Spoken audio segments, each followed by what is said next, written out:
Welcome to Liberty Lockdown. Please scan your barcode. Your liberty ain't gone, but yeah, it's on hold. Where did it come from and where did it go? Welcome, ladies and gentlemen, to another episode of Liberty Lockdown. This is Clint Russell. Have you scanned your barcode today? Oh, I sure hope you didn't. Thank you for tuning in once again. As you can tell, because I am getting some support from you guys, I went out and I got a brand new camera. I got some new lighting. I hope you like it. I also got some new art, and I wanted to thank the gentleman who donated to the show. That is at Pardon Will Art on Twitter. You can check out his work over at pardonwillartistry.com. That's pardon, like pardon from a crime, willartistry.com. Check him out. Really appreciate the donation. Got the Statue of Liberty with a porcupine on it. Let's go. Let's go. And speaking of let's going, looks like next week I will have on Seyfedin Amos. I believe that's how you pronounce it. I hope I'm getting that right. I respect the hell out of that guy, but I've only ever read his name. He is a brilliant Bitcoin mind, and I think that will be a fantastic interview. And then later on this month, James Lindsay and Adam Curry. I am still scheduling with both of them, so hopefully that'll pan out. Another stacked month, another stacked couple of episodes for you guys, and I hope you enjoy them. Thank you guys, as always, for supporting the show. LibertyLockdown.locals.com if you want to support the work, or become a subscriber over on X.com. Got 20 slots left. 20 slots that I'm going to follow back over on X.com if you want to support my work. $5 a month to subscribe over there. Thank you guys, as always, and let's get into the show. We got Donald Trump. Donald J. Trump. Oh, yes. Tremendous. And he is giving us some, let's just be honest, he's giving us some dialogue that I've been asking for a very long time. So let's give him some credit, but got some things to say about it. Here we go. The left-wing lunatics are trying very hard to bring back COVID lockdowns and mandates with all of their sudden fear-mongering about the new variants that are coming. Gee whiz, you know what else is coming? An election.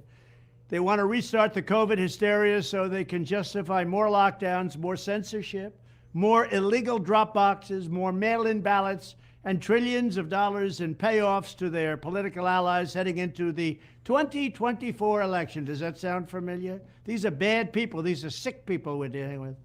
But to every COVID tyrant who wants to take away our freedom, hear these words: we will not comply.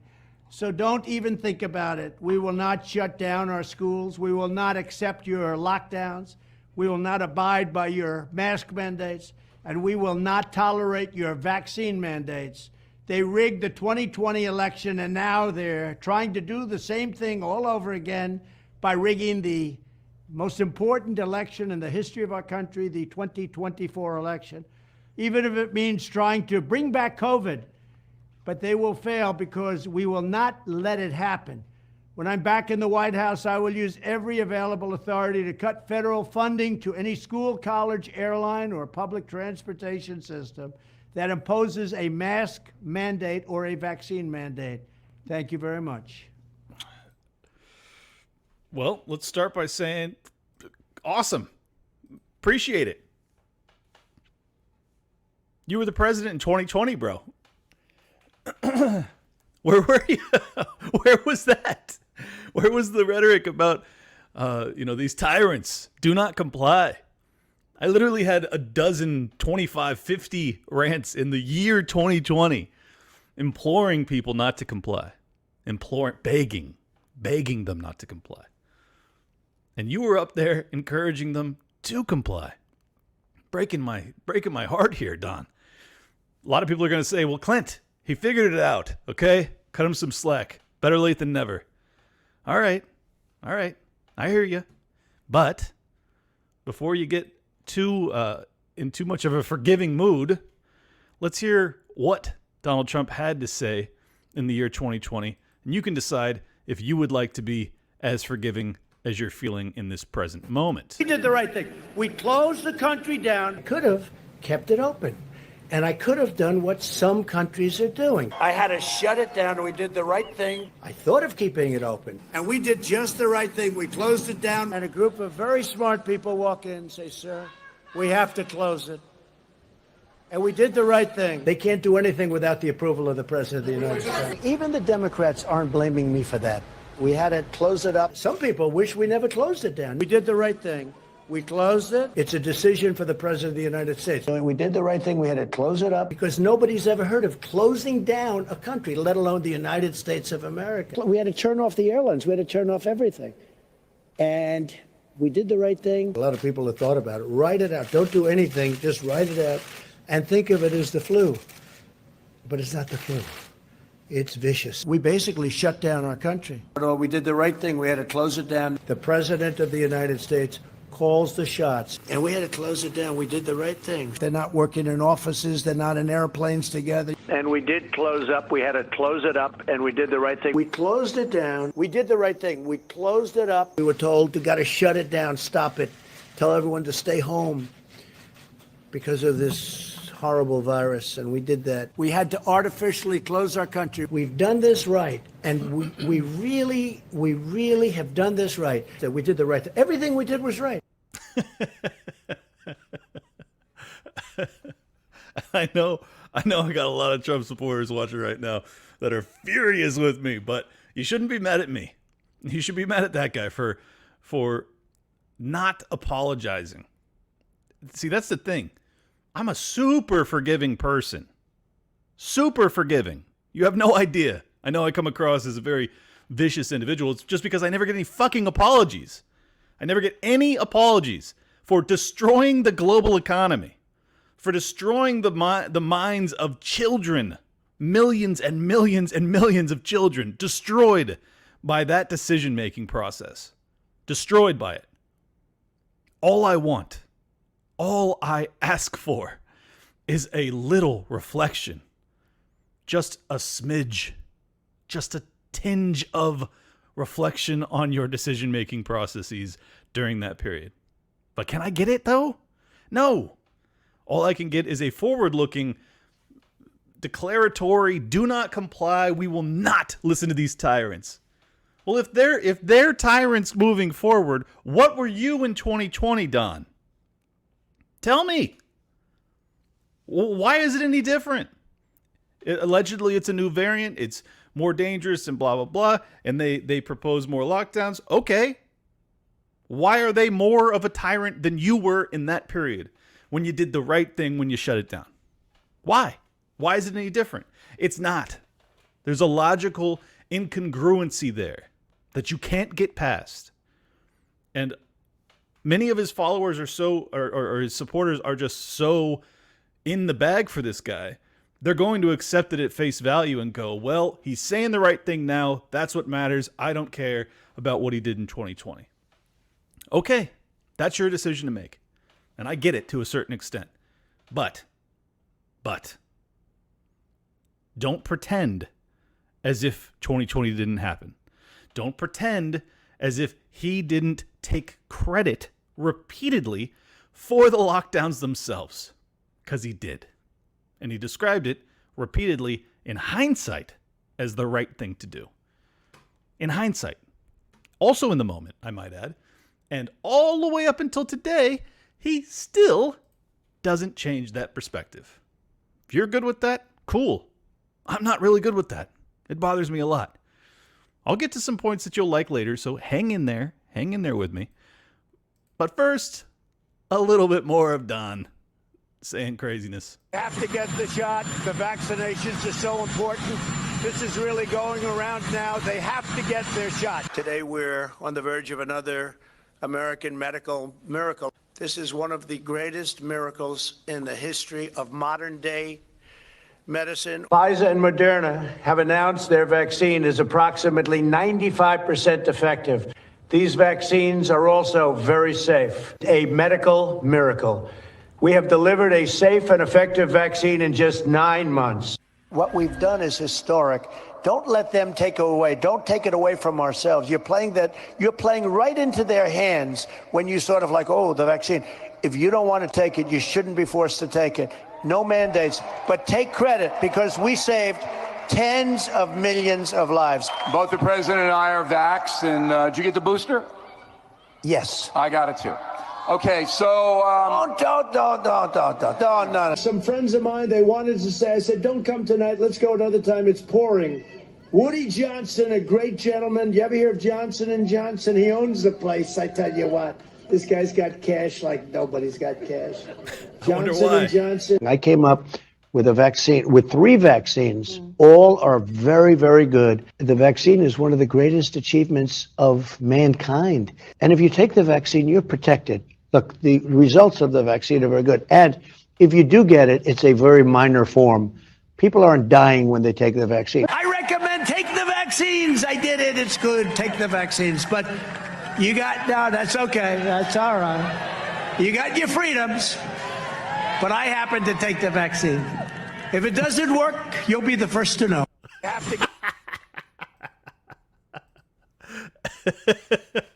You'll be the first to know. Yeah, well, we know, Don. We know, buddy.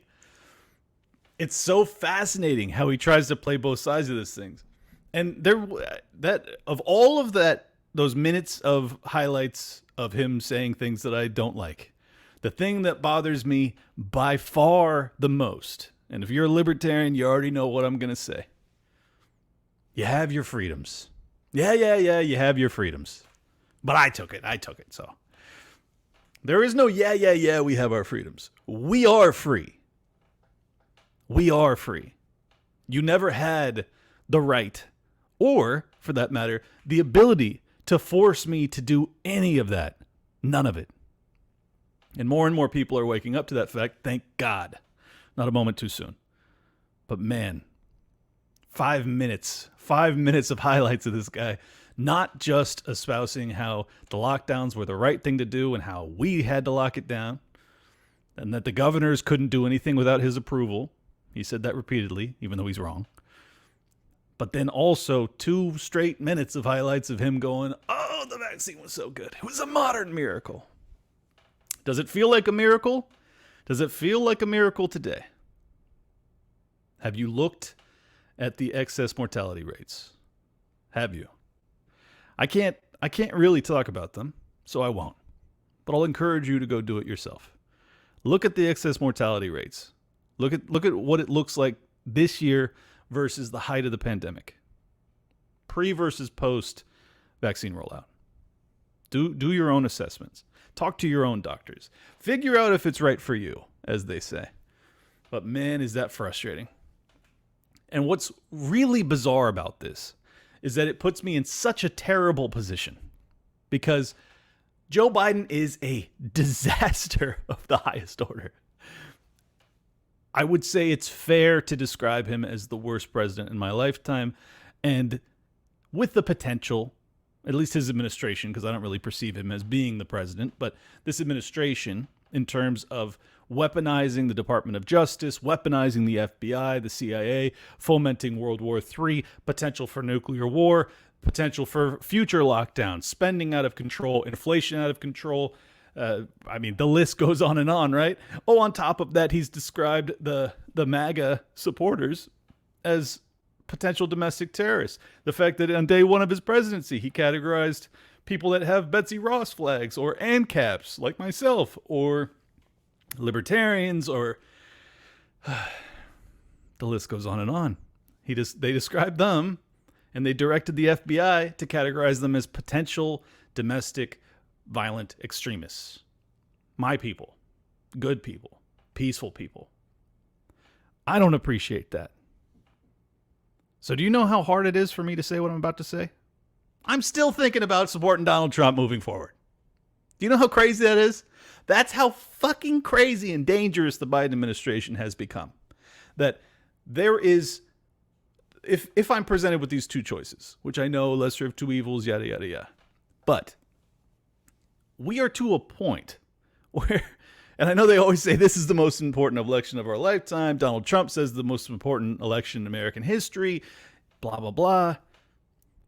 But in some ways, that's a fair statement. Because what does it actually reflect? It reflects on the ever-increasing size of the state. Not so much on the candidates, not so much on your life circumstances either. But because the state is so enormous, so unbelievably, astronomically large, that if you lose, which I always lose because I'm a libertarian, but if you lose that election, You then have the weight, the power of an $8 trillion annual spending behemoth that can be turned against you and your people and your families and your children and your employment and your savings and your retirement and everything else, not to mention wars. It's catastrophic. So it's not a reflection on Donald Trump versus Joe Biden as much as it is, yes, this is the most important election because the government is so fucking enormous. So it matters more. Should it matter this much? It shouldn't matter at all. It shouldn't exist. And if it does exist, it should be extremely, extremely small. But it's not small. It's like, what is that? Over a third of our GDP annually in terms of spending. I mean, most of it's taxes, but there's a big chunk of that's borrowing. It's enormous. It's enormous. So when they say that, it's not really wrong. People go, oh, that's not true. They say that every 4 years. Well, it is true because the government continues to grow every year. So it matters more to your day-to-day life.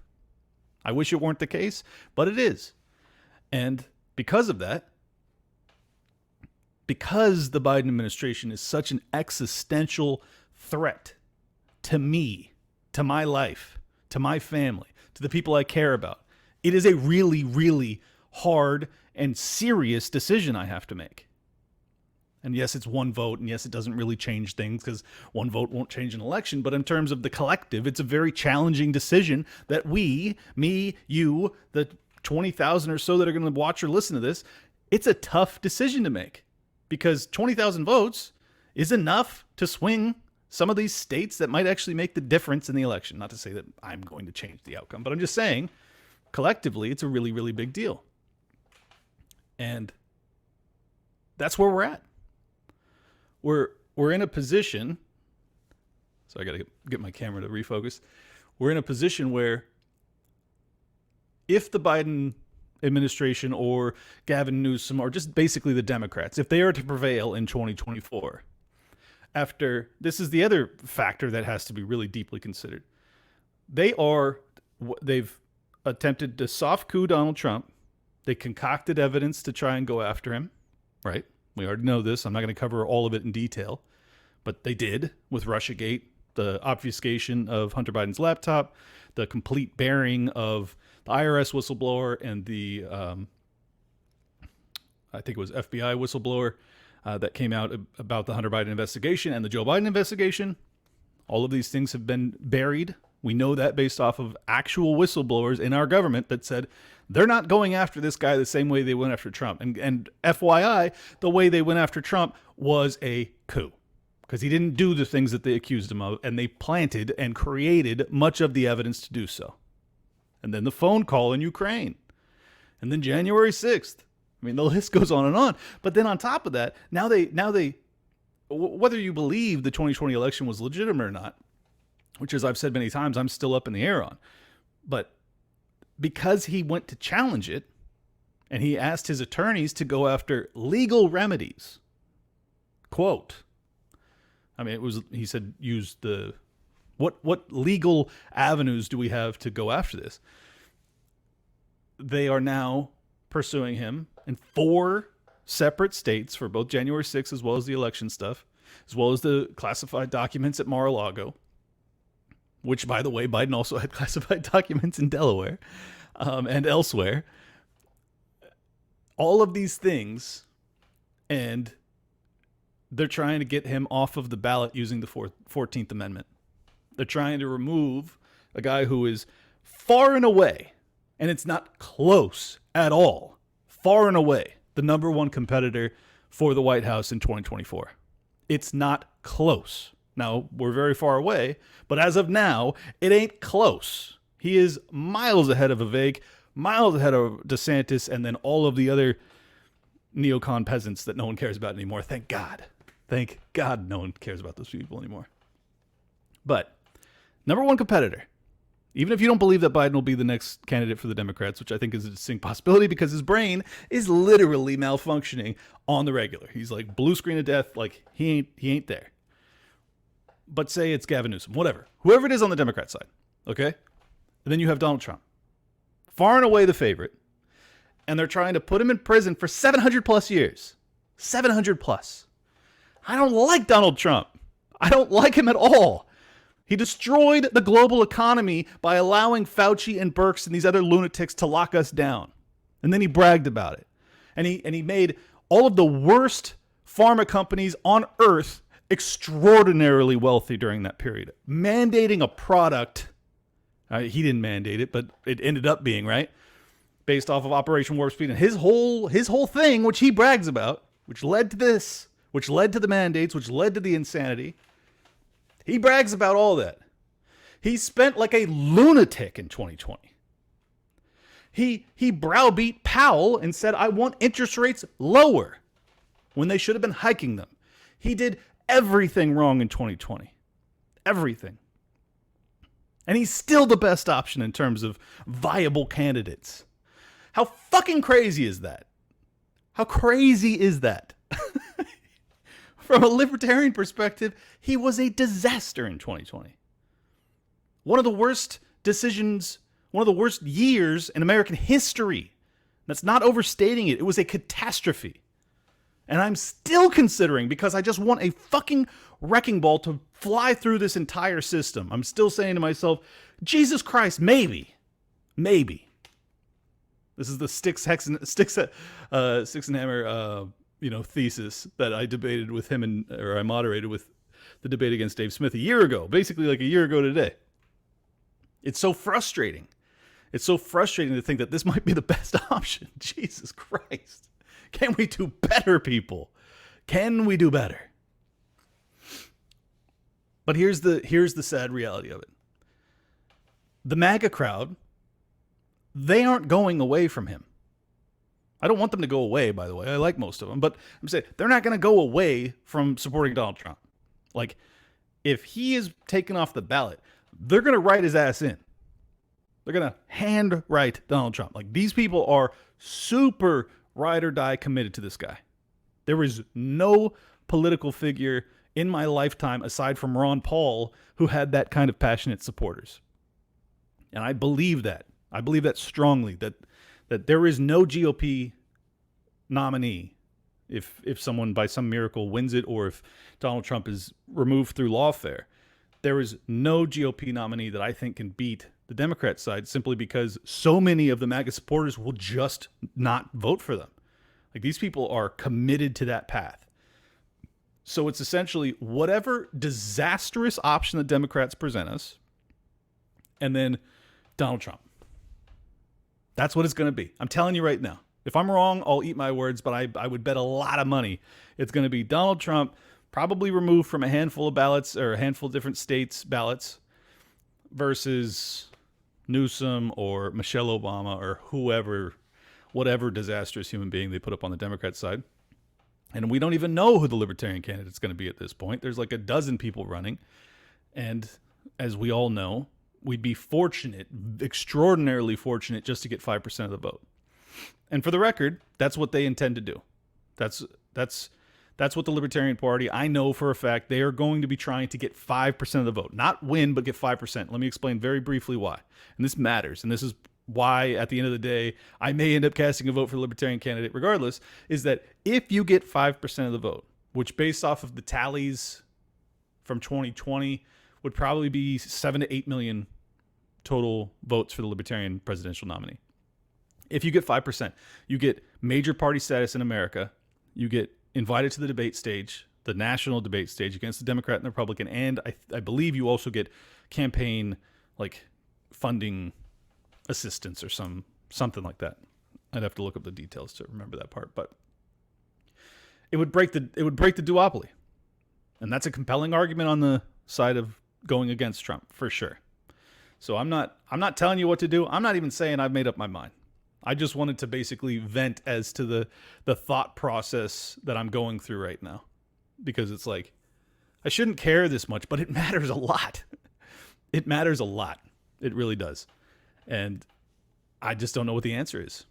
If you guys have a thesis, and Vivek, I like a lot too, but he's going to be debating my boy, interviewed by my boy Anomaly on Tuesday. So tomorrow.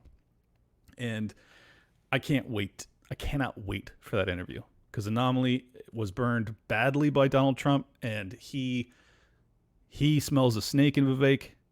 Sorry, I didn't mean to rhyme. And he's going to go very hard at him. So I cannot wait to watch that. I'll give you guys, actually Anomaly's going to come on later this week after that interview so we can talk about it. So stay tuned for that. It's going to be great. But man, like, if he ain't the real deal, then we're really out of options in terms of like people who are actually going to win the presidency. So obviously local action, state action, you know, everything you can do in your own individual power is what you ought to be focusing on, because I think that we are in a seriously dire position on the federal level. But anyways, the reason, I don't think I've made this explicit yet, the reason I'm considering Trump so much is because it's like, well, if, say they do all of this to Donald Trump, at that point, it'll be 8 straight years of lying to the American people about who he is, what his policies are, and trying to remove him from power or keep him from power steady for 8 years. Number one, for someone like me, that's compelling. That makes me go, why the fuck is this guy such a problem for them? Because I want a problem for them. So maybe I should support that guy. But then what that guy does, I don't like. So should I support him? Very confusing, right? But then the broader picture, the bigger picture that matters a lot is if they are successful in removing him as an option, when he did receive over 70 million votes just 3 years ago, that's like basically half of the electorate, right? That want this guy to represent them. And they go, you don't have that option. Well, then the entire veneer of a democratic process is gone, and it will never be recovered. The Republicans will never, ever trust in this system again. Ever. And then it gets really ugly. So from my vantage point, I'm like, well, do I want that? Do I go the collapsitarian route? Or do I go, I don't really want everything to fall apart and become violent, so I'm going to try and get this dude in there so that he can wreck things. I don't know. I don't know what the answer is. But if they prevail, then forget about the Libertarian Party at that point. Any political dissident is going to be treated the same. This dude has 70 million supporters. They're going to do it to him, and you think they're not going to do it to smaller parties? You think they're not going to do it to individuals that aren't super wealthy, that aren't world famous, that don't have a crazy support network? Like, he is so symbolic of what they're willing to do to crush dissent and dissidents. And I am a dissenting dissident. That's scary. That is scary. So, puts a lot of variables on the table that I have to consider. And I hope you're considering them too. Anyways, comment down below. Tell me what you guys think about it, because I'm, as you can tell, I'm struggling with this decision. I don't know what I'm going to do ultimately, but I'm curious to hear what you guys think. If it's going to be Trump versus whoever on the Democrat side, what are you going to do? Vote Libertarian, vote Trump, abstain, vote for Biden, and just hope that everything falls apart faster? I don't know what the answer is, man. It's tough. All right, let's get into some other stuff. Speaking of the current White House occupant, we've got a little update on Viktor Shokin, the prosecutor who was fired in Ukraine. Let's hear what they have to say about that decision-making process and Joe Biden's involvement. Do you believe that Joe Biden or Hunter Biden got bribes? I do not want to deal in unproven facts, but my firm personal conviction is that, yes, this was the case. They were being bribed. The fact that Joe Biden gave away $1 billion in U.S. money in exchange for my dismissal, my firing, isn't that alone a case of corruption? For the record, that is true. That is what happened. Don't get it twisted. But we've got a little bit more supporting evidence, so I will present that to you before I give you my commentary. Biden and leftist media claim Shokin was corrupt and inept and had to be dismissed, despite the fact that not a single charge of corruption has ever been raised or proven against Shokin to date. To this, Shokin shrugs. Shokin says people don't have to believe him. Just look at the transcripts. Biden's transcripts, that is. The transcripts of Biden's telephone conversations with Poroshenko, says Shokin, is where the truth will show itself. Americans must demand it. And if they do, they will see, broad as day, Joe Biden was illegally influencing foreign officials in order to protect his son, Hunter, and shield illegal money laundering activities. One American News verified on camera what Shokin has stated for months when he issued a stunning 12-page sworn affidavit to an Austrian court stating how Joe Biden was directly involved in interfering with active cases under investigation. For more, Look, I think I've made the case a dozen times as to how transparent all this corruption is, but let's keep presenting additional evidence. See if I can convince you guys. I'm sure many of you are already convinced, but not only do we expect to find more filthy foreign bribes snaking their way into Biden family bank accounts, the entire Biden-Ukraine cover story is collapsing. It turns out the Obama administration didn't want Biden to fire the Ukrainian prosecutor. The Obama administration told prosecutor Victor Shokin he made good progress in fighting corruption, and the billion-dollar loan was on its way. Even the State Department's top point person on Ukraine, Victoria Nuland, told Shokin this: "We have been impressed with the ambitious reform and anti-corruption agenda of your government." But Biden went rogue. that was June of 2015. Keep in mind that it was 2014 that Hunter Biden was hired by Burisma. Or maybe I think it was actually right before June 2015. So, ooh, that timing. Ooh, that chronology, folks. Call me Perot. Call me, I'm trying to think of other famous detectives. Hogan fired Shokin after his son asked him to. His son was being paid handsomely and was sharing the money with the Biden family. And now the fired prosecutor, Victor Shokin, speaking out. He spoke to Brian Kilmeade and told him Joe Biden was likely bribed by Burisma. Watch. The White House has been caught lying about this, says that guy's lying. But the fired prosecutor also said that if it wasn't for Joe Biden, Ukraine probably wouldn't be at war with Russia today. There is no doubt that his actions have damaged the U.S. reputation in Ukraine. It is public knowledge. Everybody knows that it was because of Joe Biden's actions that Russia was able to claim Crimea without firing a single shot, which of course eventually led to a full-scale war that is currently underway. It looks like the Biden family's greed and corruption triggered not only a bogus impeachment, but a deadly war. Representative Nancy Mace, South Carolina Congresswoman, joins me now. So you've seen now Shokin talk. Are you guys going to bring him in and talk to him? And where does this lead towards impeachment inquiry? I would love to bring any witness into the Oversight Committee in our investigation when we come back into session in September.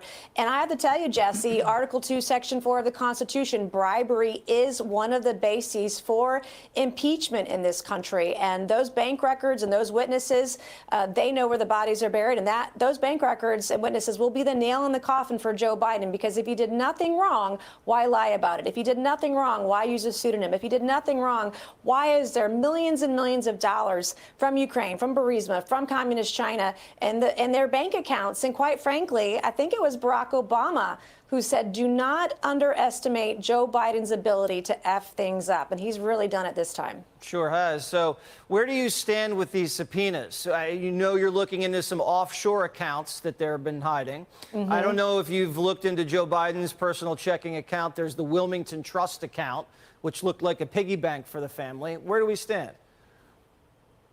Well, we need to get all those bank records. It's one thing to see the suspicious activity reports, and we're talking about a staggering amount of money. It'll be north of $50 million when it's all said and done.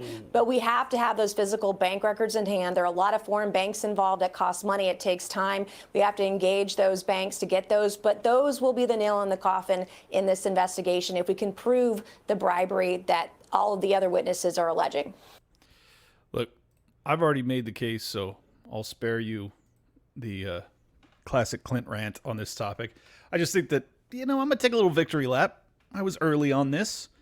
I've been covering this for quite some time now, and my assessments as to not just the corruption, because that's kind of to be expected from our political class, but rather, and I think the more glaring and important revelation in that is that Victor Shokin, the prosecutor who was fired at the explicit, expressed request, demand, extortion of the Ukrainian government to fire Victor Shokin, he believes that this war in Ukraine wouldn't be happening if not for Biden's corruption, which is exactly what I've said repeatedly most of this year. That it's not just the fact that his family has profited to the tune of tens of millions of dollars from his corruption, which is reprehensible and ultimately impeachable in its own right, but the fact that tens of thousands, hundreds of thousands of lives have been lost in Ukraine and Russian troops as well because of this.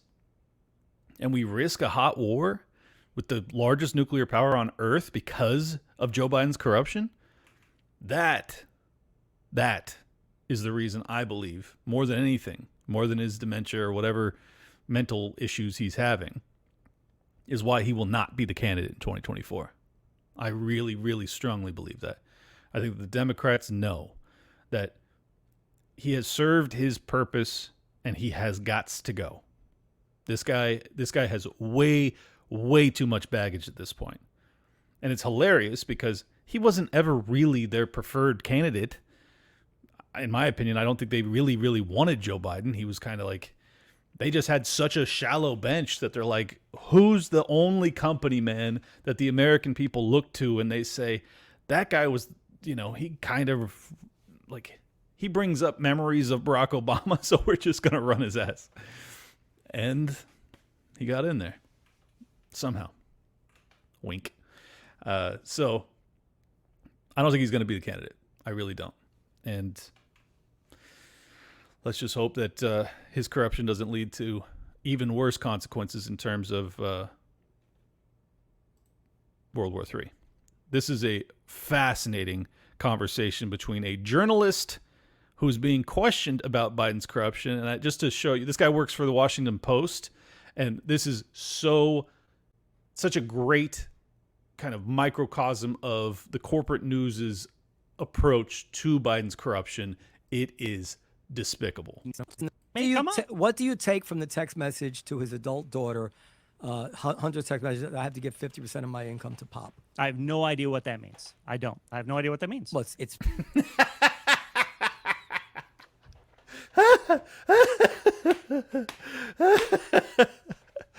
You're a journalist, bruh. If you don't know what it means, how about your journalism about it? Huh? He texts, come on, man. I have to give 50% of my income to Pop.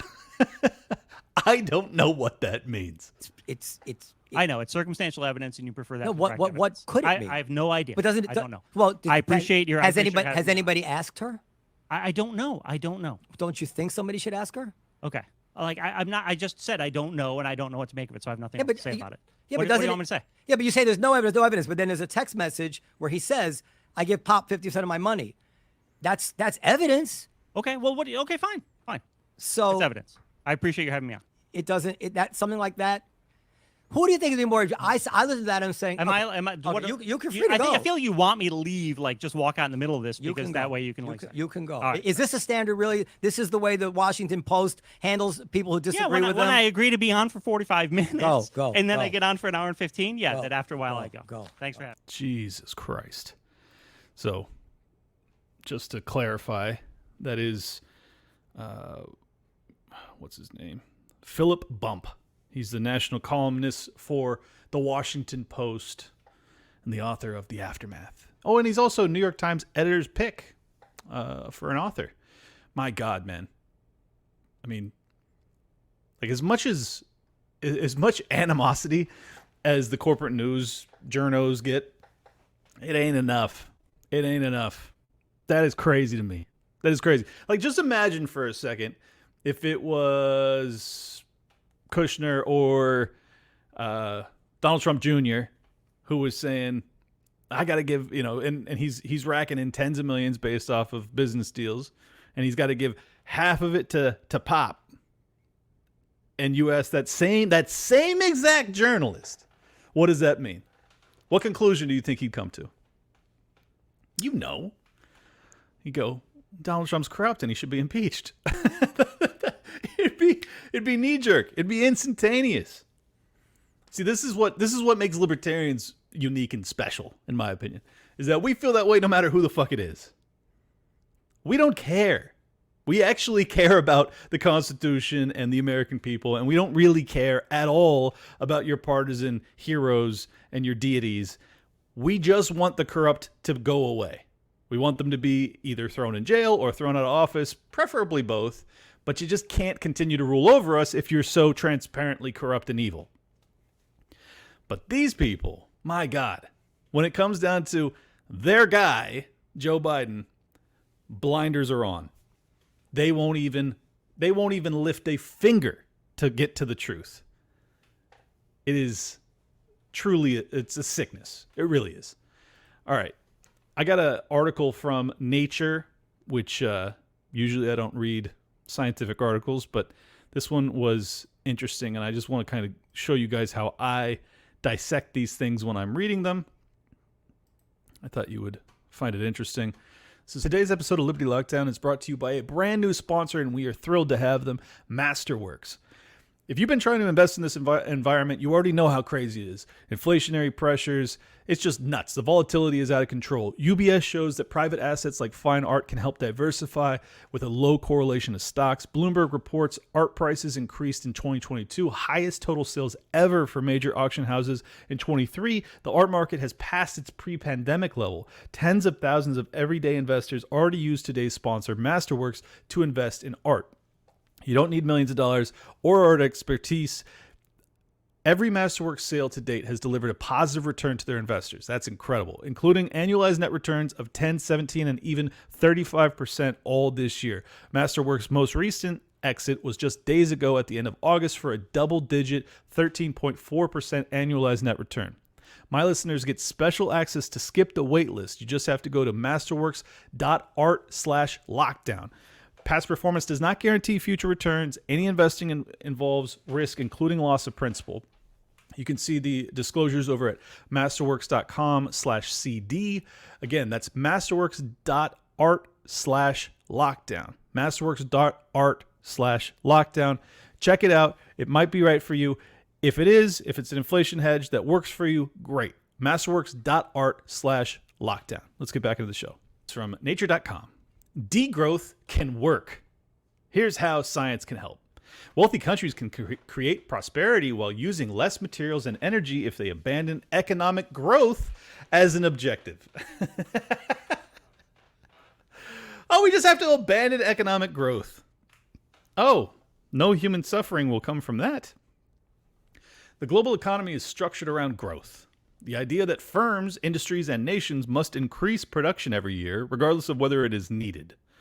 This dynamic is driving climate change and ecological breakdown.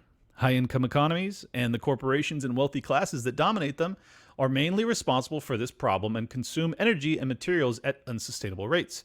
That is a lie. That's not true. It is not true that the majority of, maybe the resources are utilized by those productive entities and those productive nations, but in terms of pollution, in truth, it's actually the less developed nations that pollute more on a per capita basis. But I guess facts don't matter.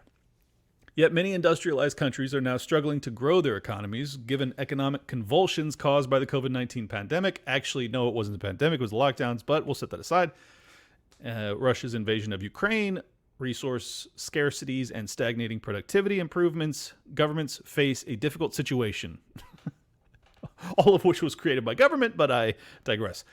Continuing on, their attempts to stimulate growth clash with objectives to improve human well-being and reduce environmental damage. Fascinating that their attempts to stimulate growth is somehow in conflict with improving human well-being. Completely wrong. Researchers in ecological economics call for a different approach: degrowth.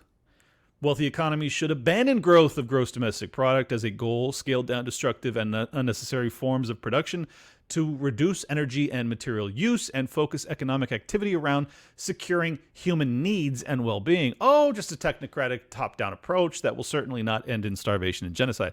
Continuing on, this approach, which has gained traction in recent years, can enable rapid decarbonization and stop ecological breakdown while improving social outcomes. Let me be very clear with you folks.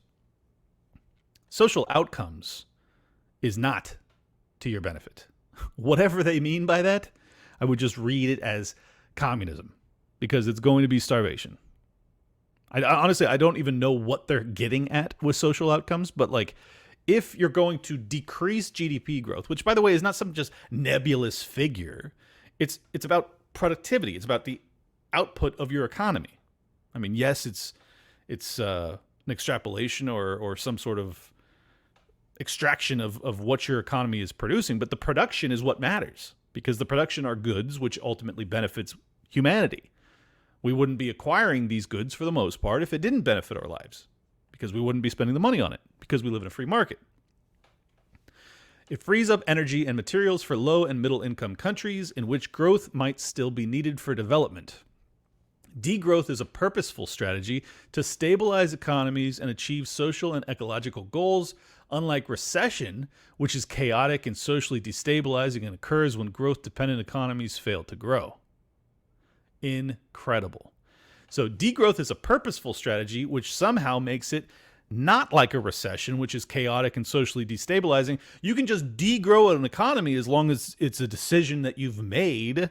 And then when people are poorer and have less food and can't get housing, they won't be as upset because it's a decision that you've made. You're crazy. Continuing on. Reports this year by the Intergovernmental Panel on Climate Change, the IPCC, and the Intergovernmental Science Policy Platform on Biodiversity and Ecosystem Services, IPBES, suggest that degrowth policies should be considered in the fight against climate breakdown and biodiversity loss, respectively. Policies to support such a strategy include the following. Reduce less necessary production. Who decides what's less necessary? Well, obviously, we do, because we're gods. This means scaling down destructive sectors such as fossil fuels. Oh, there we go. No problem there.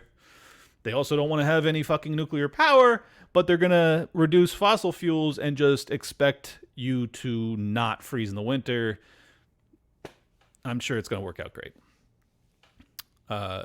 Such as fossil fuels, mass-produced meat and dairy. Oh, no meat and dairy, just bugs for you. Fast fashion, don't know what that means. Advertising, cars and aviation, including private jets. Oh, well, then maybe you should stop flying to Davos every year and lecturing us after you get off your private jet. Huh? Maybe? No? Okay. At the same time, there is a need to end the planned obsolescence of products, lengthen their lifespans, and reduce the purchasing power of the rich. Lengthen their lifespans? Oh, what the fuck? Why would you reduce the purchasing power of the rich? What does that even mean? You just mean make them poorer? Make them less rich? Okay. Improve public services. It is necessary to ensure universal access to high-quality healthcare, education, housing, transportation, internet, renewable energy, and nutritious food. Universal public services can deliver strong social outcomes without high levels of resource use. How is that possible? Who the fuck knows? How can you provide all of this and describe all of this as universal access to healthcare, education, housing, transportation? All of those things are material goods that are actually require the labor of others. So you're describing communism. You're describing communism. Say what you mean. Call it what it is. It's very frustrating when you fucking obfuscate. Introduce a green jobs guarantee. This would train and mobilize labor around urgent social and ecological objectives such as installing renewables, insulating buildings, regenerating ecosystems, and improving social care. A program of this type would end unemployment and ensure a just transition out of jobs for workers in declining industries or sunset sectors, such as those contingent on fossil fuels. It could be paired with a universal income policy. Oh, UBI. Cool. UBI, and it'll get rid of unemployment entirely. So you have... Again, communism. Oh, wow. Fucking genius ideas here. Reduce working time. This could be achieved by lowering the retirement age, encouraging part-time workers or adopting a 4-day work week. These measures would lower carbon emissions and free people to engage in care and other welfare improving activities. They would also stabilize employment as less necessary production declines. Yeah, there'd be no deleterious consequences from that decision. Certainly. Enable sustainable development. This requires canceling unfair and unpayable debts of low and middle income countries. Oh, we just got to cancel debts. That won't create any sort of economic dislocations. Curbing unequal exchange in international trade and creating conditions for productive capacity to be reoriented towards achieving social objectives. So you're going to curb unequal exchange in international trade. So you're going to have a globalist government to be able to dictate the entire economy on Earth, because that's what I'm reading into that. Creating conditions for productive capacity to be reoriented towards achieving social objectives. Again, what social objectives are, I would imagine, is people that look like me and are heterosexual obviously need to be doing less good, because that's somehow makes our social lives better. Some countries, regions, and cities have already introduced elements of these policies. Many European nations guarantee free healthcare and education. Vienna and Singapore are renowned for high-quality public housing. And nearly 100 cities worldwide offer free public transport. Job guarantee schemes have been used by many nations in the past. I'm glad you called it schemes. And experiments with basic incomes and shorter working hours are underway in Finland, Sweden, and New Zealand. But implementing a more comprehensive strategy of degrowth in a safe and just way faces 5 key research challenges, as we outline here. I'm sure they've laid out all of the problems with communism. You could just put a picture of Mao, and we could be like, I got it. Not going to work. Remove dependencies on growth. Economies today depend on growth in several ways. Welfare is often funded by tax revenues. Private pensions providers rely on stock market growth for financial returns. Firms cite projected growth to attract investors. Researchers need to identify and address such growth dependencies on a sector-by-sector basis. I'm going to skip ahead. But these models typically focus on a single country and fail to take into account cross-border dynamics such as movements of capital and currency. For example, if markets are spooked by low growth in one country, some companies might move their capital overseas. Yeah, no shit, because that's where the opportunity will be, which could adversely affect the original country's currency and increase borrowing costs, as it should, because their economy is going to be shrinking by your psychotic dictates. Conditions such as these pose severe financial problems for Argentina in 2001 and Greece in 2010. International cooperation for tighter border control of capital movements needs to be considered and the effects modeled. Oh! So you're just going to dictate capital moving across borders to prevent capital flight to nations that aren't going along with your psychotic plans. Wow. What a modest proposal. What a totally reasonable conceptual framework that won't result in absolute chaos, death, destruction, war, poverty, starvation, and all sorts of deleterious consequences of your lunatic decision-making processes. You're crazy people. I don't like you, to put it bluntly. Fund public services. New forms of financing will be needed to fund public services without growth. Governments must stop subsidies for fossil fuel extraction, but they're going to get money elsewhere. I don't know how. Printing press, I'd imagine? No, let's hear it. Let's read on. They should tax ecologically damaging industries such as air travel and meat production. Cool. No fucking meat and no flying. Let's see how the economy handles that. Let's see how the people handle that. Let's see how our brain development works with less meat. Well, we have bugs to eat. It'll be perfectly fine. Everyone will be happy with it. Obviously. Let's continue on. Wealth taxes can also be used to increase public resources and reduce inequality. Oh, thank God. All you have to do is tax the wealthy and everything will be fixed. Even though you could take all of the wealth from the richest people in America and you couldn't even fund our fucking government for like 6 months out of the year. You could just take it all. And by the way, once you take it and you spend it, it's gone. It's gone. You lit it on fire.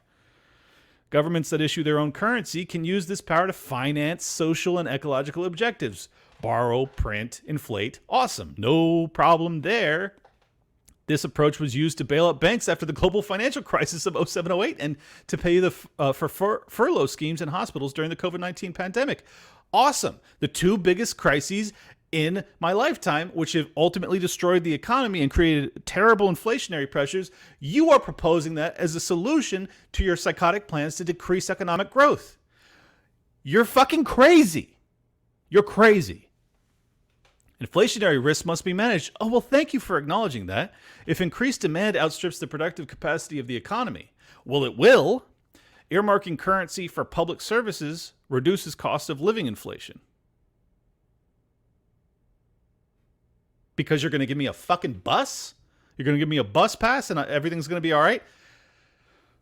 But a degrowth strategy can also reduce demand for material goods. For example, through progressive taxation, by encouraging shared and collaborative consumption, incentivizing renovation and repair, and supporting community-based services. Cool. So I have to share not just a vehicle, but also everything in my life with my neighbors? Because you're going to incentivize that with a progressive taxation policy? Fuck you. I don't want to do this. I don't know anybody that wants to do this. You're crazy. If I wanted to do it, I'd already be doing it. I hate you, you technocratic lunatics. Another risk is that when states or central banks issue currency, it can increase the service payments on government debt. Yeah, no shit. Research suggests that managing this risk requires careful coordination of fiscal policy, how much government taxes and spends, and monetary policy, how price stability is maintained, as if those two things are disjointed, which they're not. Modeling and empirical research is needed to shed light on the pros and cons of innovative monetary policy mechanisms, MMT, such as tiered reserve systems, which reduces the interest rate on government debt. Oh, you're just going to, dictate what the interest rate will be and everything will be fine. As if the economy is just this little isolated thing that you can manipulate and, just program it. It just works. You just have to have someone that's smart enough to program it properly. Nothing wrong there. Certainly won't backfire. Manage working time reductions. Trials of shorter working hours have generally reported positive outcomes. These include less stress and burnout, better sleep among employees while maintaining productivity. This one's boring. I'm going to move past it. I'm taking too much time on this anyways. Reshape provisioning systems. No country currently meets the basic needs of its residents' sustainability, or of its residents sustainably. Affluent economies use more than their fair share of resources. Ugh. Fair share. Get the fuck out of here. What is a fair share? My fair share of your income is all of it. Okay? I get all of it. You get nothing. Is that fair? I say it is. Oh, you have a different opinion? Don't care. Doesn't matter. Because I don't agree with your opinion. You don't agree with mine. Why does yours win out? There is no such fucking thing as a fair share. You idiots. That's why we have a free market, so we can actually decide based off of our own decision-making processes who we want to send our cash to for their goods, ideas, services, whatever. Whereas, lower-income countries are likely to need to use more. Researchers need to study how provisioning systems link resources use with social outcomes for both physical systems, infrastructure and technology, and social ones, government and markets. These people are so disconnected from reality, it's incredible. Bottom-up studies suggest that better provisioning systems could deliver decent living standards with much less energy use than is required today. Oh, well, I'm glad you scientists in your lab have evaluated economic models and decided that this could be done better. Oh, you don't know anything about economics. This is nature.com. What a disaster. Researchers need to reconcile these approaches and consider resources besides energy, including materials, land, and water. They need to examine the provisioning system for housing, transportation, communication, healthcare, education, and food. What social institutional change would improve provisioning? Provisioning? Communism. You're going to... you know what this is. It's just so crazy to me that I live in a time where nature.com puts out some bullshit like this that is just advocating openly, without calling it what it is, which is communism. You believe in communism. Technocratic communism. Terrible, evil, dangerous people. Political feasibility and opposition. Hi, that's me. Opposition. Declaring definitively, none of this is feasible, I will not accept it. Growth is often treated as an arbiter of political success. Few leaders dare to challenge GDP growth, but public attitudes are changing because we have control of the children's minds through public education. That's what they should have said. They didn't. Continuing. Polls in Europe show that the majority of people prioritize well-being and ecological objectives over growth. I don't give a fuck what Europeans think. polls in the United States and the UK show support for job guarantees and working time reductions. Yeah, people want to work less and not have to risk being fired ever. Yeah, I'm sure if you poll them about that, they go, yeah, that sounds good. The large numbers of workers who have left their jobs in movements such as the U.S. Great Resignation or the lying flat protest groups in China show there is demand for shorter working hours and more humane and meaningful work. No, you broke people's spirits through lockdowns in 2020, actually. Nonetheless, political parties that have put forward degrowth ideas have received limited support in elections. Good. That begs the question, where would the drive for degrowth policy come from? Social movements and cultural change brewing below the surface often precede and catalyze political transformation.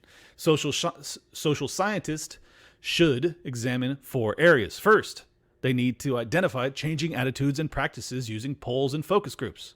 Second, they should learn from sustainable transition towns, cooperatives, co-housing projects, or other social formations that prioritize post-growth modes of living. The experiences of countries that have had to adapt to low-growth conditions, such as Cuba after the fall of the Soviet Union and Japan, also hold lessons. Third, researchers should study political movements that are aligned with degrowth values, from La Via Campesina, I'd imagine communist, the International Peasants Movement that advocates food sovereignty and agroecological methods, to the municipalist and communalist, there we go, movements and governments in progressive cities such as Barcelona or Zagreb, which promote policies favoring social justice and the commons. I don't like communism at all. It's so offensive to me. Better understanding is needed of the obstacles faced by governments that have ecological ambitions, such as those elected this year in Chile and Colombia. Fourth, a better grasp is needed of the political and economic interests that might oppose or support degrowth. For example, how do groups such as the think tanks, corporations, lobbyists, and political parties that work to support elite interests organize nationally and internationally to scupper progressive economic and social policy? The role of the media in shaping pro-growth attitudes remains underexplored. We just have to propagandize you idiots harder. That's what that says right there. Given the links between economic growth and geopolitical power, individual nations might be disinclined to act alone for fear of facing competitive disadvantage, capital flight, or international isolation. This first mover problem raises the question of whether and under what conditions high-income countries might cooperate towards a degrowth transition. And the answer to that is we have to have a global government or some sort of global framework to prevent any nation from dissenting, because if we don't all go along with this, then everyone will flee to the nations that don't do this because it's suicidal. Global communism, danger, Will Robinson. What next? Government action is crucial. This is a challenge because those in power have ideologies rooted in mainstream neoclassical economics and tend to have limited exposure to researchers who explore economics from other angles. Political space will be needed to debate and understand alternatives and to develop policy responses. Forums working on this include the Wellbeing Economy Alliance, blah, blah, blah, who cares? Strong social movements are necessary. Forms of decision-making that are decentralized, small-scale, and direct, such as citizens' assemblies, would help to highlight public views about more equitable economies. I don't give a fuck what your little social movements have to say about it. The free market is superior. And I'm not just saying that, it's empirically true. You can look at any economic model and just go, how did that country do with this? How did that country do with that? Oh, starvation and genocide. Oh, most successful, prosperous nation in the history of the world, despite ultimately being kind of a socialistic, fascistic framework in America, still superior to all of the technocratic top-down approaches that you've ever described. Does it matter? Does it matter that empirically I have all of the evidence on my side and you have zero evidence on your side that is to the benefit of people? Does it matter that the poorest people in America are actually far better off than some of the middle class in other nations? Does that matter to you at all? No. None of this matters because you're ideologues disconnected from reality. You have zero understanding of economics. You have zero understanding of business or entrepreneurialism or what capitalism actually does or how it functions. Instead, you turn to the government when the government is the reason that capitalism is failing. The reason that the capitalist model is in such jeopardy right now is because it's so deeply embedded with the government. It's essentially fascistic. so fucking frustrating. A March 2022 editorial in this journal argued that it is time to move beyond a limits to growth versus green growth debate. We agree. In our view, the question is no longer whether growth will run into limits, but rather how we can enable societies to prosper without growth to ensure a just and ecological future. Let's pave the way. Shit, man. The authors declare no competing interests. Yeah. Because you've spent your entire lives in academia. I can smell it all over you. Jason Hickel, Georgius Callis, Tim Jackson, all these. It's written by like 8 people. Jesus Christ. 8 people put their brains together and came up with that dog shit? You gotta be fucking kidding me. You fucking idiots. If these people are put in charge, you will starve. Okay? Like those are the stakes. Those are the stakes. These people have no understanding of what it requires to actually deliver goods to people. The whole reason capitalism and the economy functions at all is because of human self-interest. It's a very unpopular thing to say to a socialist or a communist, but it's the truth. The reason we work so hard in America is because we actually receive the benefits of our labor. That's the truth. All of this altruistic nonsense, it doesn't work. Okay? It doesn't work when you just say, you have to work just as hard as you did when you were trying to get that promotion. You have to work just as hard, and you're going to get less, and you're going to love it, and you're going to like it, and you're not going to shut up about it. You're going to work less hard. You have nothing to strive towards. Correct? Human nature. Communism, at its base, is disconnected from human nature. When you go against human nature, you create dislocations which result in ruin. We have 100+ years of evidence of this. How much more do you need to see? I know I'm speaking to my audience. I'm preaching to the choir here. You guys are already totally privy to all this, but it drives me crazy that these ideas, despite the mountain of skulls that you have to summit to get to the other to the peak of their bullshit so you can fucking see what I'm saying. You have to get over skulls of dead bodies just to see the truth on the other end of the chasm, the communist chasm. You have to summit that, and then you can actually look across and you can go, oh, there's free market over there. There's food over there. I'm starving. These people are so fucking dangerous and stupid. So dangerous and stupid. And speaking of dangerous and stupid, you're going to love this thread. I found this thread by Judd Legume, man made of beans. The unemployment rate is 3.5%. The U.S. has added an average of 312,000 jobs every month for the last year. Oh, by the way, he's an independent newsletter, popular information writer. GDP growth has been 2% or higher for a year. Inflation is down to 3.2%. If the U.S. economy is doing well, why do so many Americans say it's terrible? Because we can't afford fucking groceries, Judd, made of beans, legume.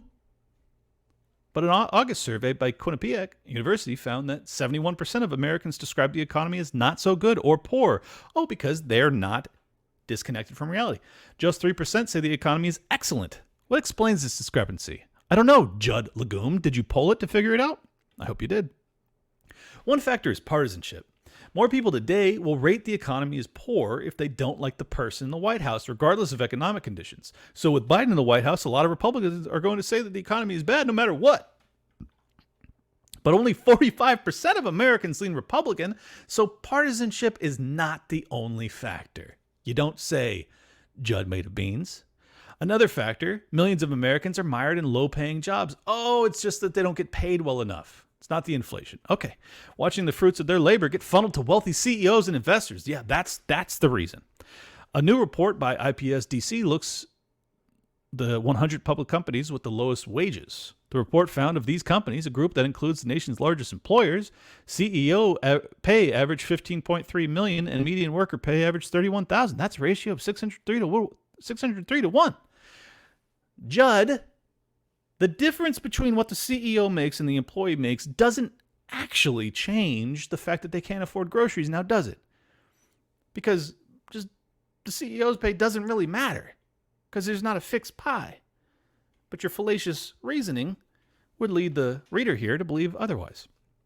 For example, at Dollar Tree, a company that employs 200,000 people, the median wage is $14.7 thousand, but his CEO, Michael Winitsky, made $13.98 million. That's a ratio of almost 1,000 to 1.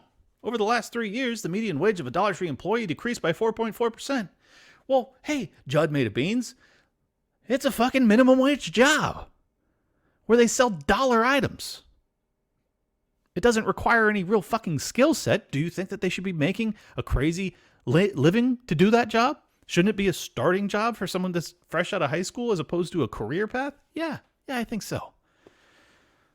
God, I hope Judd Lagoon makes less than minimum wage.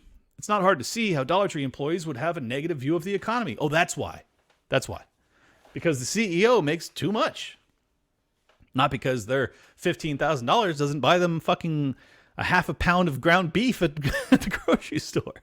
It's not hard to see. Oh, excuse me. And Dollar Tree is not an aberration. Millions of other workers face similar circumstances.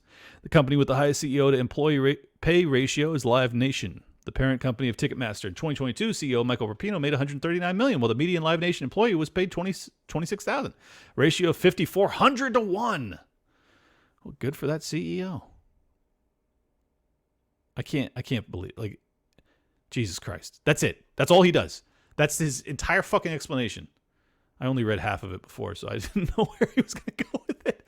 What an absolute disaster. Your entire explanation for why people think that this economy sucks is because the CEOs make more than the employees. That's the deep dive explanation from Judd Made of Beans. How fucking crazy is that? These are the people that purport to be informing an audience about anything? No.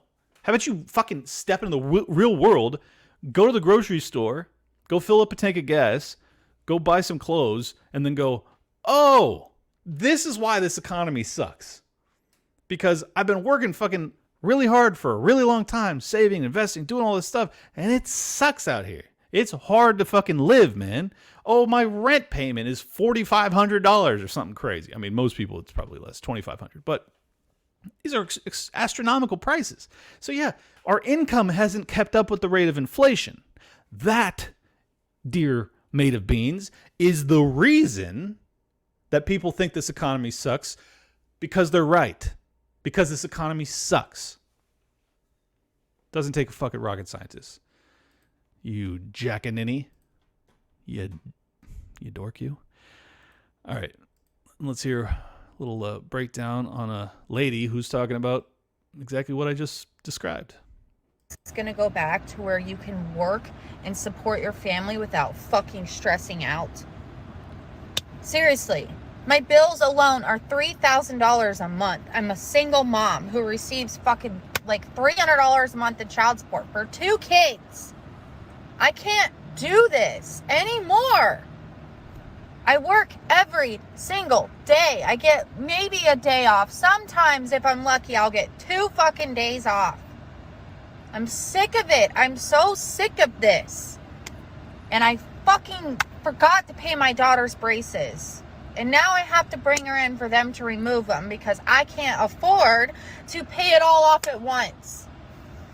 I am so sick of this country. I'm so sick of how expensive everything fucking is. Something needs to happen. Where I live, rent is insane. A 2-bedroom is fucking $2,000. I can't go to the grocery store and get a week's worth of fucking groceries without spending $300, $400. Gas alone, almost $4 a gallon. I have to drive all over my town for my job because I clean houses. And I'm so sick of it. Something needs to be done. Something. See, Mr. Beans, that's why. Okay? If you actually listen to the people, if you're an actual human being that functions in America, which I assume you are, but you don't seem to be, that's it. That's all it is. People are struggling because the cost of living is outpacing their income growth. That's really fucking simple. Now, the complex answer is that it's because of inflation, and it's because of the printing and spending and borrowing that the federal government has done very aggressively from 2020 on, but really my entire life. And it is making it harder and harder for the average person to get by, to save and invest at all. They can't. They are scraping by to the point that she has to get her daughter's braces removed. It's terrible. It's very, very sad. And you can't just, like, did she mention the CEO of her company's pay in that rant? Oh, stunning, Mr. Beans. She didn't. She didn't mention that at all because it doesn't matter. It doesn't matter. And you can only lie to the people for so long. You can only obfuscate the reality of their situation with inflation's transitory and, oh, it's all the Russians' fault and blah, blah, blah. At the end of the day, it doesn't matter. It doesn't matter how much you lie to the people. If they can't afford to fucking live, they're going to revolt. And when they do, I hope they remember who lied to them and who told them the truth. The truth is that they are being taken advantage of, but it ain't from their CEOs particularly. It's from the unelected, evil bureaucrats that have inflated away their currency and ultimately their life savings and their way of life.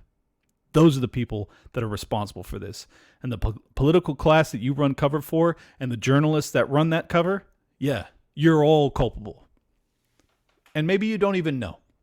Maybe you don't understand economics at all. And this is genuine ignorance. Doesn't matter. Reality has a way of cutting through the lies, and people will wake up. And when they do, good luck. Speaking of economic misinformation, I've been very kind to RFK Jr. So any of the RFK fans out there, don't give me shit, okay? But look, this dude is not right here. Let's listen to it. How can our kids or the typical American homeowner win a bidding war with BlackRock? By 2030, these giant corporations are on track to own 60% of the single-family homes in our country. So BlackRock wants to be everybody's landlord and everybody's neighbor, but I'm not going to let that happen. When I get to the White House, I'm going to restore affordable home ownership to every American, and I'm going to do that without raising the national debt. And here's how I'm going to accomplish that feat. I'm going to create a federal program that backs mortgages at 3% financed by tax-free bonds. These mortgages are going to be available to people only, not corporations. This will drop mortgage payments by more than $1,000 a month for a medium-priced home and allow your children to outcompete BlackRock in the market. So here's how it works. Imagine that you had a rich uncle who was willing to co-sign your mortgage. Well, I'm going to make Uncle Sam that rich uncle. It's not a giveaway, it's a loan guarantee that makes that property affordable to millions of Americans who cannot now afford it. This is just one of the policies that the Kennedy administration will deploy to create millions of new home buying opportunities at payments of less than $1,000 a month. We're also going to change the tax code to get corporations out of the single-family home market. And we're going to work with municipalities to get empty lots and derelict homes back into circulation at low prices. As President of the United States, I'm going to create a housing boom in this country the same way that we did it after World War II when we made home ownership affordable for working people. Oh, that's so bad. That's so bad. If you're hearing it and you're saying, that sounds good, why are you saying it's bad? Well, let me explain. Number one, the housing boom that he's talking about after World War II is largely because of VA and GI Bill loans, like loan guarantees. So, but you were starting from a place of very, very low prices. We're starting at a place of record high prices. Do you understand? So that means that starting a starter home is what, $400,000 or something crazy nationally? Maybe it's $350,000. I don't know. If you guarantee the mortgage rate for individuals to go buy them, even if you find some sort of tax code mechanism to force BlackRock, State Street, all these big money managers out of the housing market, which That's less of my concern than what the bubble that you're describing. We're going to create a housing boom. From a booming price level, you're going to create a housing boom. Do I have to explain why that's bad? Do I have to explain why that's dangerous and completely misguided? That we don't have enough inventory as it is. You're going to now artificially, once again, reduce the interest rate, which increases the purchasing power of the consumer, which then means that everybody that owns those houses today is ultimately the people that benefit from that loan guarantee.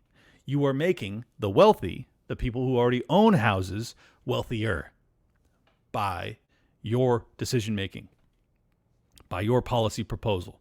You are benefiting those that already have at the detriment of those that have not. Not a great idea.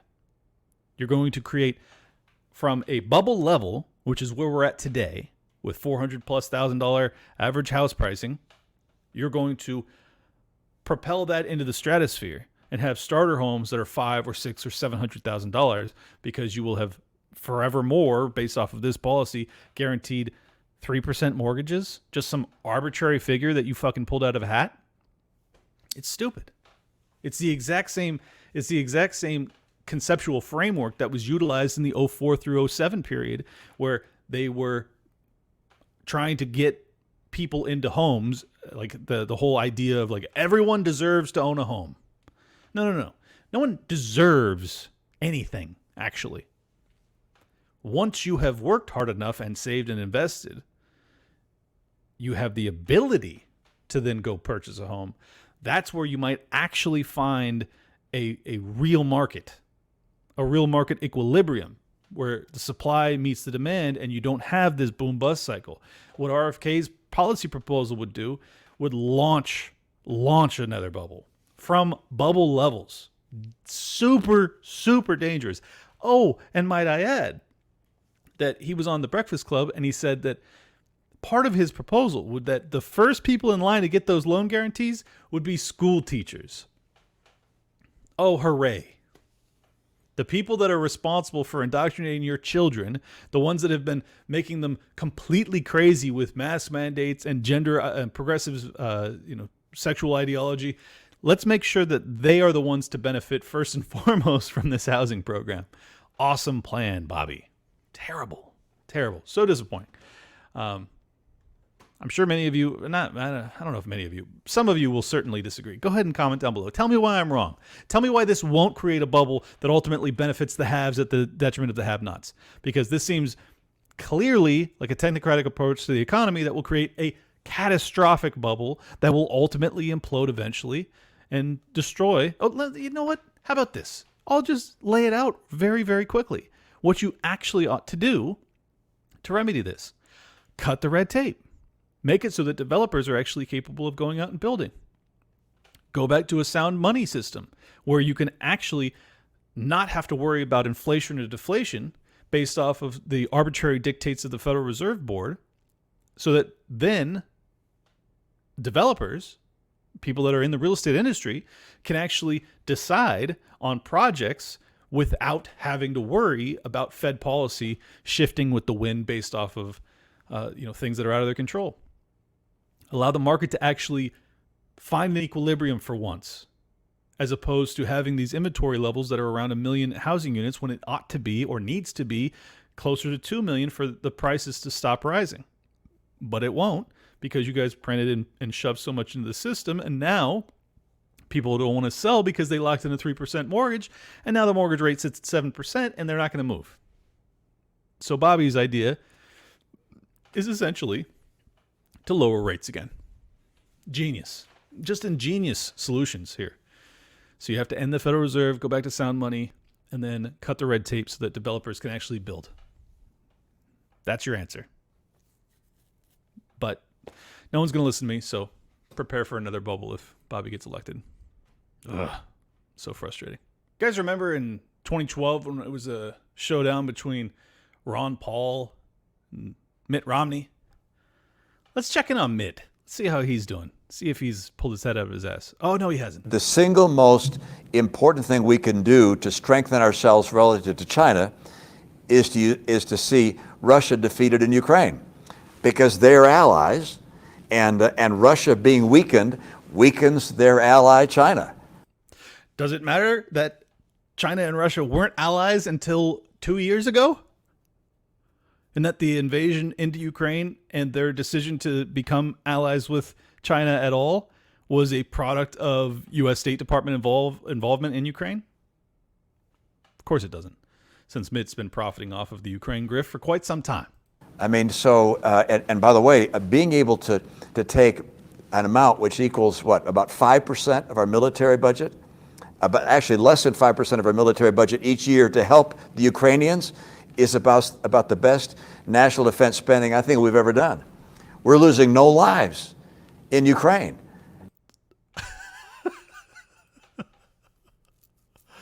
Hundreds of thousands of people are dying, but there's no Americans dying, so I guess it doesn't matter at all. It's the best money we've ever spent, quote, Mitt Romney, because it's less than 5% of our military budget. Hooray, Mitt! Hooray! Hundreds of thousands of dead. Awesome news. You monstrous human being. And the Ukrainians are fighting heroically against Russia that has 1,500 nuclear weapons aimed at us. It's like, so we're diminishing and devastating the Russian military for a very small amount of money relative to what we spend in the rest of defense. A weakened Russia is a good thing. It tells China to rethink their territorial ambition. It tells Russia, perhaps most importantly, that the Putin vision of reestablishing the Russian Empire and grabbing the old former Soviet republics, that's not something that's going to work. It is very much in America's national interest, in our national interest, to help Ukraine. And the best thing we can do for America is to see people who have nuclear weapons aimed at us getting weaker. God, I hate this guy. I can't fucking believe that America had the choice between Ron Paul and this fucking lunatic, and they're like, let's go with Mitt. Let's go with this fucking magic underwear wearing idiot. This fucking criminal. Greatest politician in American history, certainly in my lifetime. Ron fucking Paul, a baby doctor, for God's sakes, an honorable human being, not corrupt to any extent. And they're like, Mitt Romney. Fuck the GOP, man. I know it wasn't the voters for the most part. I know that system was rigged back then, but damn, dude. Damn it. Damn it that this fucking scumbag is the guy who we had to choose from. When Ron Paul was that close, and he was winning straw poll after straw poll, and fucking Mitt Romney. Sorry to get so passionate about it, but it's just like, can you imagine how different how different this country is today if Ron Paul had got in? Fuck. Sad, man. So sad. But, I mean, is there anything that he said there that's true? Like, none of it. Okay, so you weaken Russia. They have 1,500 nukes pointed at us, not to mention 6,000 nuclear weapons total. Okay, you weaken them. Then what, Mitt? Then what? What do they do? You just going to abuse them and hope that they don't fire a nuke at some point? Why? Why do you have to weaken them? Why does Ukraine matter so much that we're willing to risk nuclear holocaust? Why? Just explain it. Explain why it's worth that risk. Who controls the eastern portion of Ukraine? We're not even talking all of Ukraine, but just the eastern portion, just Crimea and like the Donbass region. Why? Why should we risk all of that? Why should we spend 5% of our military expenditure on that? Why? Their alliance with China. You just totally dismiss the fact that exists because of U.S. policy. They didn't want to be in alliance with the CCP. They did not. Vladimir Putin, very famously in the 2000s, was saying, we are European. We want to be aligned with Europe. We don't want to be aligned with China. Y'all chose not to have that be the case.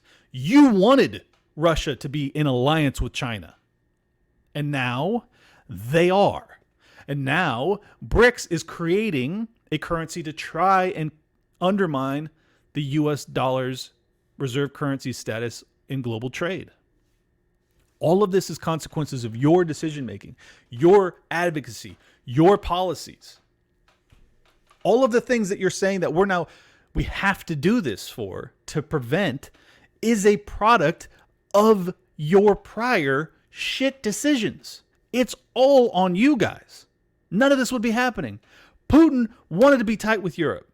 That's all he wanted. But you couldn't have that because you knew that Europe, in alliance with Russia and their natural resources, would create a real competitor to America. So instead of just saying, okay, you guys go ahead and do what you're going to do, and we're going to outcompete you because we're still the freest country in the world, we decided to become China. We decided to have a more technocratic approach to our economic outlook and regulatory model. And then we decided to print and spend and borrow into oblivion. So now we have to risk war in this Thucydides trap against China and Russia. For what? Just so this criminal political class could scrape more of the foam off of our economic output? That's really what it was. Because it didn't have to happen. We could have outcompeted these motherfuckers. We're the most innovative, industrious, productive people on Earth.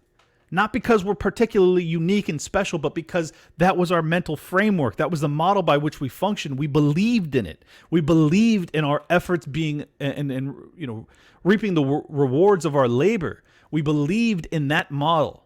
We had it better than anybody else. And you just squandered it for nothing.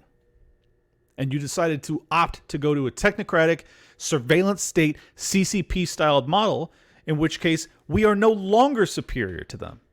We aren't anymore. Or if we are, it's on the margins. That is what we have to remedy. That prevents us from having to risk wars to dictate borders 6,000 miles away. That is what allows us to not sacrifice our way of living, our way of life, to work on this, whatever they call it, the liberal world order. It's all fucking propaganda lies. I'm so sick of it. I can't believe we could have had Ron Paul over that idiot. All right, sorry. I know I'm going long, but there's a couple more things I got to cover with you. This one is just too wild not to cover, and it's very brief. The Defense Post, USSOCOM, to use AI to detect disinformation threats on social media. The U.S. Special Operations Command has contracted New York-based Accrete AI to deploy software that detects real-time disinformation threats on social media. How the fuck does AI know what is disinformation in real time? Well, it can't possibly, but let's give it a go anyways. The company's Argus anomaly detection AI software analyzes social media data, accurately capturing emerging narratives and generating intelligence reports from military forces to speedily neutralize disinformation threats. How do they intend to speedily neutralize these disinformation threats? I don't know. Sounds scary though. Synthetic media, including AI-generated viral narratives, deepfakes, and other harmful social media-based applications of AI, pose a serious threat to U.S. national security and civil society, Accrete founder and CEO Prashant Bhuyan said. Social media is widely recognized as an unregulated environment where adversaries routinely exploit reasoning vulnerabilities and manipulate behavior through the intentional spread of disinformation. Unfortunately for us, sometimes that disinformation happens to be the truth, as we found out during the COVID era. USSOCOM is at the tip of the spear in recognizing the critical need to identify and analytically predict social media narratives at an embryonic stage before those narratives evolve and gain traction. Accrete is proud to support USSOCOM's mission. The U.S. Department of Defense first partnered with Accrete for the Argus platform's licensing contract in November 2022. Company also revealed that it will launch an enterprise version of Argus Social for disinformation detection later this year. The AI software will provide protection for urgent customer pain points against AI-generated synthetic media such as viral disinformation and deepfakes. Providing this protection requires AI that can automatically learn what is most important to an enterprise and predict the likely social media narratives that will emerge before they influence behavior.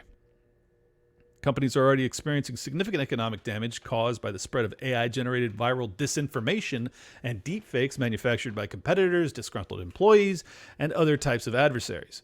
We believe that the market for AI that can predict and neutralize malign AI-generated synthetic media is about to explode, he added. Yeah, sure it will. Look, I'll say this. If there was AI software that can detect AI deepfakes, I think that there's real value there, because I would like to not be fed some speech that is a deepfake AI of Vladimir Putin saying, hey, we just launched nukes, and that's not real. Yeah, that'd be great. That'd be great if you guys could actually, in real time, let us know that something's a deepfake. But when it comes to just news and narratives and memes and themes that are starting to take hold in their embryonic stage, and you're going to say, we don't like that one, suppress, and notify the military so that they can go suppress it, that's scary as shit, and I am not good with that. So I just wanted you guys to be aware that that's something they're working on. All right, I'm going to end on one rant and one good news item, and we'll get out of here. This one is pretty wild. CNN has finally had enough of Anthony Fauci, apparently, as they're asking him genuine questions. I would hope that if, in fact, we get to the point where the volume of cases is such and organizations like the CDC recommend, CDC doesn't mandate anything, recommends that people wear masks, I would hope that they abide by the recommendation and take into account the risk to themselves and to their families. And again, we're not talking about forcing anybody to do anything. Totally understood. I love that he really, really hammers the fact that we're not forcing anybody to do anything. Yeah, you didn't really clarify that much for those 3 years that you were running this country. There's a perception out there by many, how many I don't know, that they don't work, and that the data concludes that they didn't work in the first go-round. Respond to that on masks. Yeah, well, that's not so. When you're talking about at the population level, that the data are less strong than knowing that if you look on a situation as an individual protecting themselves or protecting them from spreading it, there's no doubt that masks work. Different studies give different percentages of advantage of wearing it, but there's no doubt that the weight of the studies, and there have been many studies, indicate the benefit of wearing masks. I'm going to refer to one of them. You've heard about it before. I heard about it from a number of radio callers. Brett Stevens in The Times talked about Cochrane. Put that on the screen. The most rigorous and comprehensive analysis of scientific studies conducted on the efficacy of masks for reducing the spread of respiratory illness, including COVID-19, was published last month. Its conclusions, said Tom Jefferson, the Oxford epidemiologist who is the lead author, were unambiguous. There is just no evidence that masks, make any difference. He told the journalist Mayan Damasi, full stop. But wait, hold on. What about the N95 masks as opposed to the lower quality surgical or cloth masks? Makes no difference. None of it, he said. Well, what about the studies that initially persuaded policymakers to impose mask mandates? They were convinced by non-randomized studies, flawed observational studies. How do we get beyond that finding of that particular review? Yeah, but there are other studies, Michael, that show at an individual level for individual. When you're talking about the effect on the epidemic or the pandemic as a whole, the data are less strong. But when you talk about as an individual basis of someone protecting themselves or protecting themselves from spreading it to others, there's no doubt that there are many studies that show that there is an advantage. When you took at the broad population level, like the Cochrane study, the data are less firm with regard to the effect on the overall pandemic. But we're not talking about that. We're talking about an individual's effect on their own safety. That's a bit different than the broad population level. God, what a fraud. I just can't believe that this guy was fucking put in charge of like so much of this policy making when it mattered most. And he's just such a fraud, such a transparent, lying, fraudulent, criminal motherfucker. Terrible human being. Absolutely horrifically bad. And speaking of earlier about Donald Trump and whether or not I would just opt for him for the wrecking ball factor, I'll tell you this much. If he runs on prosecuting that dude, it's going to be real hard for me not to support him. That dude needs to fucking seriously see real time behind bars. Just such a bad person. All right, sorry. I'm just so glad that finally they're actually going like, hey, here's a current study just proving how BS everything you have to say is. I promise you I get you out of here on some good news, and this is some really, really good news, and I did not expect it. So strap in. Woo, what a headline. New York Post. It's only a matter of time until the ESG movement will RIP. Music to my ears. ESG is on its last legs. How do I know this? Consider the actions of BlackRock, the big money manager and one of the initial and fiercest advocates of the ESG investing technique. Last week, the firm, its founder and CEO, Larry Fink, announced something courageous in my view. The company stated emphatically that the ESG movement has gone too far, and BlackRock will be part of the solution to prevent its excesses from destroying the U.S. economy. Whoa. As I first reported, BlackRock's missive against ESG came via an announcement that it has scaled back on its support of environmental and social shareholder demands in the proxy process. It voted to approve just 7% of these proposals in the 2023 fiscal year, down from 22% in 22 and 47% in 21. The reason? So many shareholder proposals were overreaching, lacking economic merit, or simply redundant, the firm said. Proxy or shareholder proposals are voted on during public companies' annual meetings. Over the past decade or so, ESG edicts became embedded into corporate America's ecosystem as big shareholders, BlackRock, but also places like Vanguard and Fidelity, and the shareholder advisory firms like ISS and Glass Lewis increasingly voted in favor of these mandates that push companies to reduce their carbon footprint or mandate more diversity on corporate boards. Yes, initially the intentions were good, until ESG turned into a leftist leviathan. Used by, I don't agree that they were ever good, but anyways, used by activist groups disguised as committed long-term shareholders, ESG became the mechanism in which the left hammered corporate America into advancing its warped political agenda. Diversity became a euphemism for dogmatic quotas, looking to clean up the environment meant oil companies couldn't drill even when supply dried up. Like what happened after Russia's invasion of Ukraine and inflation raged, ESG also meant corporations had to adopt the most radical visions of America. I'm told that to meet ESG mandates, Budweiser disastrously hired trans woman and activist influencer Dylan Mulvaney to push Bud Light in those now infamous social media ads. Disney infused leftism and gender politics into its programming, targeting children. In-store displays, retailer Target devised and displayed tuck-friendly swimwear for trans women who hadn't done the surgery yet. Red State Rebellion. Then red state officials rebelled, canceling contracts with money managers who pushed ESG. Inflation soared, and ESG didn't help with spiraling gas prices. People stopped watching Disney movies. Sales of Bud Light continued to crater. Target was boycotted and forced to change course along with Bud. Fink himself recently said he would no longer use the term ESG because it carried too much political baggage. Good, you bitch! I don't like him. Losing BlackRock is a particularly big deal in the $30 trillion plus ESG ecosystem because of the company's size. $9 trillion in assets under management. The largest money manager in the world. Fink once seemed hooked on ESG because he really does believe corporations can enact positive change in society. It also brought in lots of business to BlackRock, and ESG funds carry higher fees. He's now seen ESG's downside, and he is saying enough.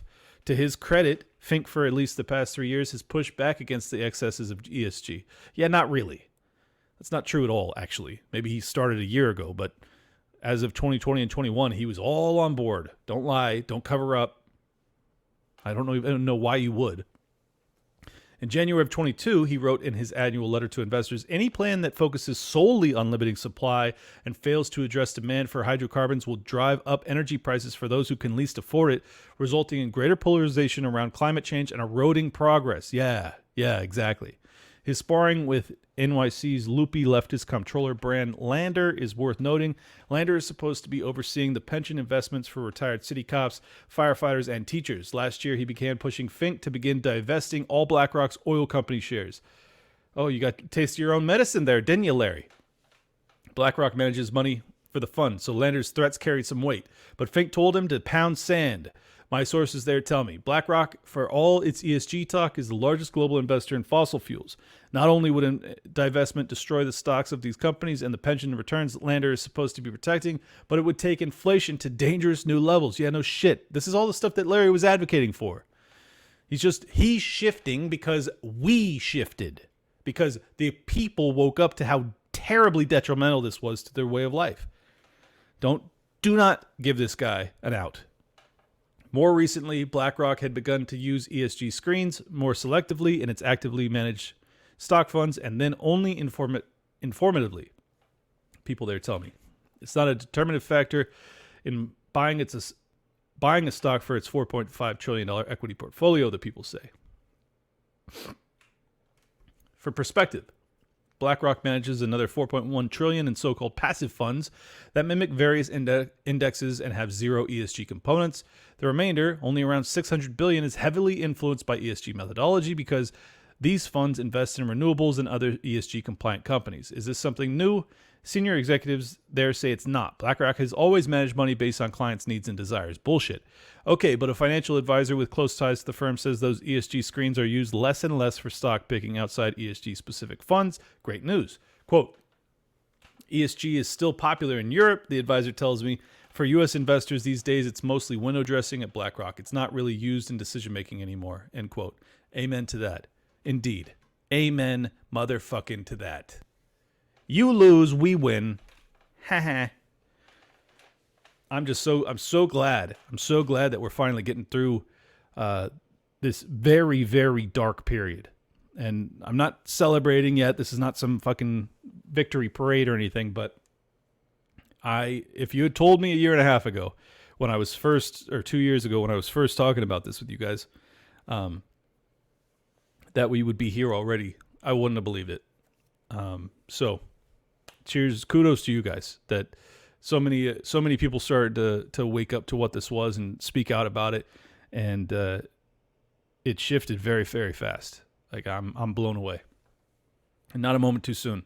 I mean, the economic consequences from the ESG period are with us now. They're going to be with us for quite some time. You know, the UN, the Agenda 2030, all of these SDG plans, they ain't going away. They ain't going away. Not for a while, for sure. So stay vigilant, stay on it, keep hammering them, keep telling them, I'm going to divest.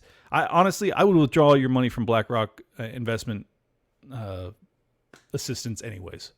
Fuck these people. They've already proven to be an enemy of humanity. That's my honest opinion. Like, they are an enemy of humanity itself. So whether they've seen the light or not, whether it's sincere or not, irrelevant to me. You already created catastrophic consequences for the people of Earth. And I'm not overstating it. You have destroyed many, many lives. Cost us lives, undoubtedly. From Sri Lanka, there's a bunch of, just all of the human suffering from inflation because you guys were cutting back on oil and gas production and closing down farms because it wasn't green and too much nitrogen and all this shit, all this unhuman anti-growth, this degrowth nonsense that nature, I read you that article from Nature earlier. It's all anti-human. It's all Malthusian degrowth, communist trash. It's all terrible. So anybody that was a participant, anybody that gave it lip service, and Larry Fink gave it more lip service and advocated more passionately on its behalf than anybody with that amount of power. He was the number one guy. So don't forgive him fucking for a second. Am I appreciative that he's stopping or withdrawing? Sure. Doesn't change the fact. You can't be trusted. You're a dangerous human being. Super dangerous. And I would argue evil, ultimately. So, I don't know how I managed to turn good news into a rant, but I did it. I did it for you. I hope you guys enjoyed the show. Please do leave a comment. Please hit that like button before you get out of here, and make sure you subscribe too, because we're pushing. Did like 1,000 new subscribers over the past month. I really appreciate it, and I hope you guys are sharing the show with friends. And as I've been saying repeatedly, if you enjoy the show, share it around, clip it, post it on TikTok. I'm too old. I can't figure it out. Post it on YouTube Shorts. Just like clip it. Just clip one of my rants and just throw it out there. See what happens. I appreciate when you do. Last but not least, if you want to pick up some new Liberty Lockdown shirt with that logo or this logo, go to toplobster.com and grab you one. I love it when I go to events or speaking events and I see people rocking it. It's like, whoa, you're real. Because for me, I don't know. I don't know that you're actually real until I see you. And then I'm like, oh, you are real. Cool. Thank you guys as always. And libertylockdown.locals.com or x.com. Become a subscriber and I'll follow you back. Peace. Welcome to Liberty Lockdown. Please scan your barcode. Your liberty ain't gone, but yeah, it's on hold. Where did it come from and where did it go?